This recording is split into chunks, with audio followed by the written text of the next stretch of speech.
Chinese sticks. Let me see. Oh, perhaps you'd help me out with this if you wouldn't mind. I'll just shuffle through the cards. You tell me when to stop. Stop. And if you'd be kind enough to take the card, just stop me out. Show it around. Let a few people see it. And then drop the card back inside the pack.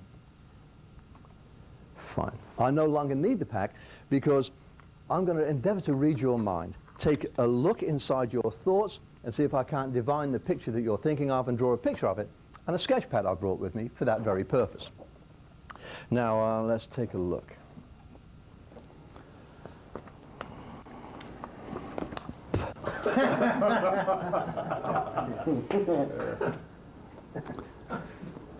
I can't see a thing. Hang on. Ah, that's better. When it comes to drawing pictures of thought-of cards, I'll let you in on a secret. Anybody can do this part. It's dead easy. The hard part is filling it in. Now, I have a very strong impression that your card was a black card because I've only got a black pen.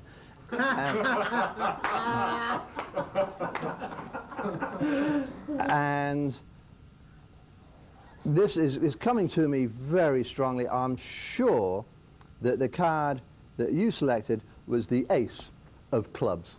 No. Yeah. No, really? No, it wasn't. No. That's because this isn't the ace of clubs. This is the front of a pack of cards.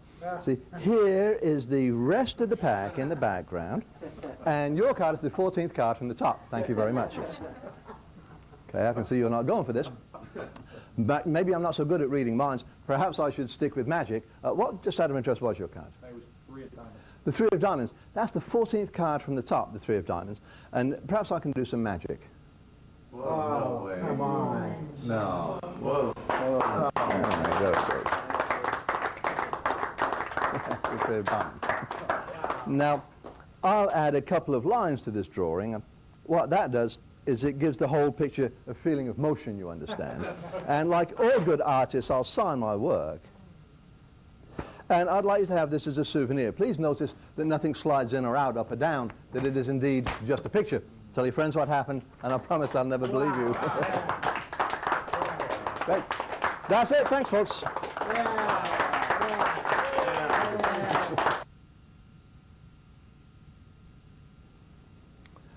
Well, now let's take a look at how to make the sketchpad card rise. They're quite easy to make. In fact, the most difficult thing for me was to find the proper pad for it. I eventually found some at a local office supply store, Staples. These are made by the Bienfang company, and they're 70 pounds paperweight. That's an 11 by 14 size. Now, you'll have to buy 2, and you'll have to disassemble them. The reason that I like these is that they have a single spiral spring along the top. They're becoming harder to make, to find. Now, if you snip off one end of the little spring where it's been crimped over, you'll find it's very easy to unscrew this spring from the top. There. Just like unwinding a nut from a bolt. Set the spring aside, you'll need it later. Now, disassemble the pad. You'll need 2 pads, as I said. That means 2 covers and 2 backboards. Now, to prepare the backboards, probably the most difficult thing to do is to find a piece of metal just like this. This is a 26 gauge metal. It's 3 inches by 12 inches, and it was very easily cut with a pair of tin snips or metal cutting scissors. This is placed on one side of the back, about ½ an inch in from the edge, about 1 inch in from either the top or the bottom. And then the second back is glued on top of this, forming a sandwich. I've already done that for you, and this is what that back looks like. It's quite rigid because of the 2 pieces together, which gives you a firm drawing surface, and it has the metal between it. I was very careful to line up the holes along the top, and to finish it off, I cut 3/8 of an inch off the bottom of the back. That's all you need to do to prepare the back. Now let's turn our attention to the covers. Unfortunately, all I could find were these covers, which are a white color. Now there's a lovely subtlety that was suggested by Ali Bongo, where the color of the cover adds to the switch at the end. Well, I couldn't find any with a colored cover, so I simply took mine out into the workshop and painted them with a darker color. You'll see how this works into the routine a little later on. At this point, we have to make a master template. Each time we perform the trick, we will use up 2 sheets, and these sheets are specially prepared. This master template helps us make those quite easily and sort of mass produce them. I've drawn on a piece of thin cardboard the exact finished picture that I wish to tear off and hand out. Once I have this, I can then simply take one of the blank sheets, which are not completely opaque. If I put it on top of my template, you can see through it just very faintly. You can see the card through it, which allows you to then take a pen and trace around those lines.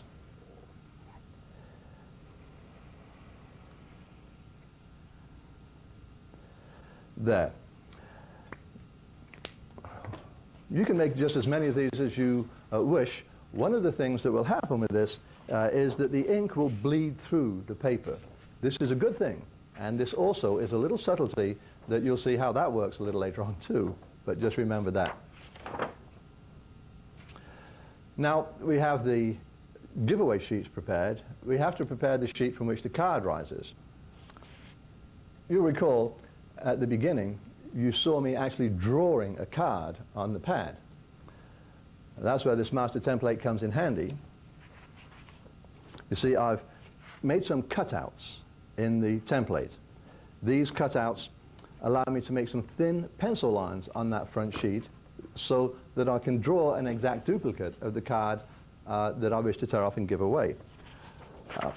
That's very simply done by placing it on top and lightly going through these cutouts with a pencil. I suggest a 4H pencil, which leaves a very thin line. I've marked this very heavily so you can see. Remember, these pencil lines should be very light. You'll notice that I've also traced the top line of the pack on the sheet, and at the same time I've cut a slit in the sheet from which the card will rise. Also, while I had my master template handy, I made the slide that will rise up out of it. I copied the 3 of diamonds part onto another sheet of paper, glued it onto some cardboard,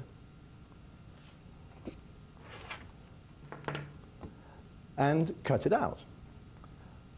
This is very thin cardboard, the same as we made the master template from. To the bottom of it is attached a thread. I've used a Kevlar thread, which is very, very, very strong, and it comes from the Johnson Smith Company or Edmunds Scientific. You could use a button thread, it would probably work just as well. The thread is attached to a magnet on one end. The thread is 19 inches long between the magnet and the end of the rising piece. If you are going to repeat show, then you can simply draw a different card on the other side of the slide and have a different card rise for the same audience. This rises from an envelope. Now the envelope that I have is made from, no, it's not Kevlar. The envelope that I have is made from that non-tear material, Tyvek, that's what it's called. The envelope is made from Tyvek, and I like that material because it's very smooth and it allows the slide to slide in and out quite easily. I've folded a piece up to form an envelope and taped it together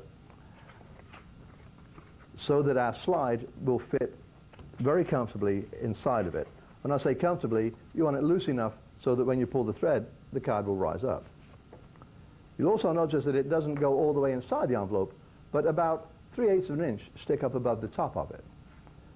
Now we have all the parts ready. Let's assemble our sketch pad and see how it works. Now, to assemble the pad, first of all you place the back down. Now if you're left-handed, you want that metal strip on the left side of the pad. If you're right-handed, you want it on the right side of the pad. Now this is the top of the pad. I'm left-handed, so I'm placing it on my left. Next to that comes the sheet that you'll tear off and give away. Next, one of the duplicate covers.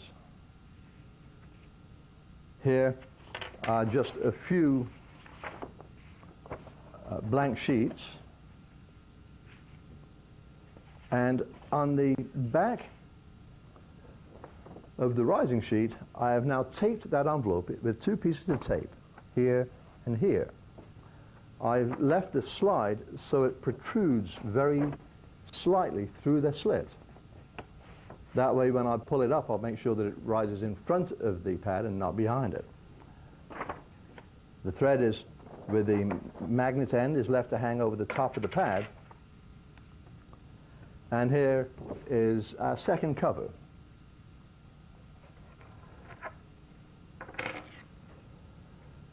At this point, line up everything as neatly as you possibly can and rewind that spring into position.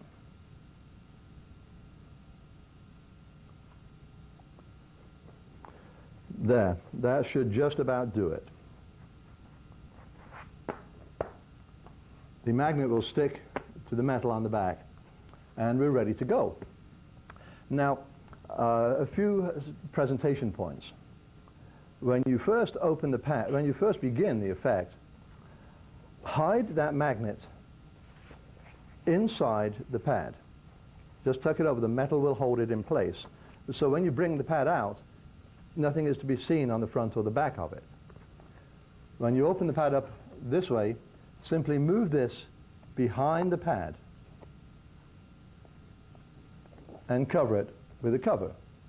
You're now ready to start making the sketch. Now, because obviously this is already pre-drawn, you have to start drawing with the back of the pad to the audience. But as soon as you reach a point here, now you can allow the audience to see, and this creates the impression that you are actually drawing the whole card on a blank sheet. I think this is a fairly important point.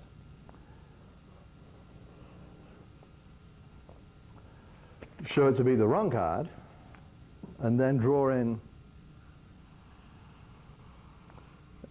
that part to make it look like a pack, and we're now ready to make the card rise.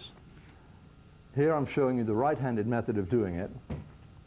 The thumb goes in towards in between the back cover and takes the magnet and pulls it down very slowly, which of course causes the card to rise up from the sketch.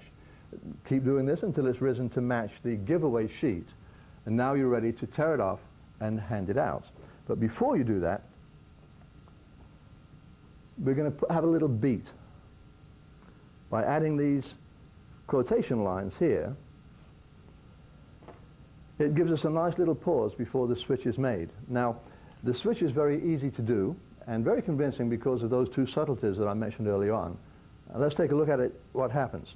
Because the back has been cut short, it's very easy for me to just simply hold it with my fingers, leaving the other sheets to hang in front. Now I will bring it over this way, and people see the picture on the front and the bleed through on the back, which is very nice. It looks as if they're seeing the same sheet from the front and the back. Also, they'll see a purple cover, in my case, or a dark blue cover. As I thumb off and tear that away, they see the same cover, the same back color, which is also a convincer that nothing has occurred. Now, if you look at that done from the back, it's brought over, thumbed off, and torn away.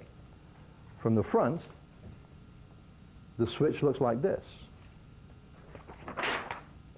As clean as you can possibly get. The board is now set aside. You give this a little snap, sign it, of course, hand it out.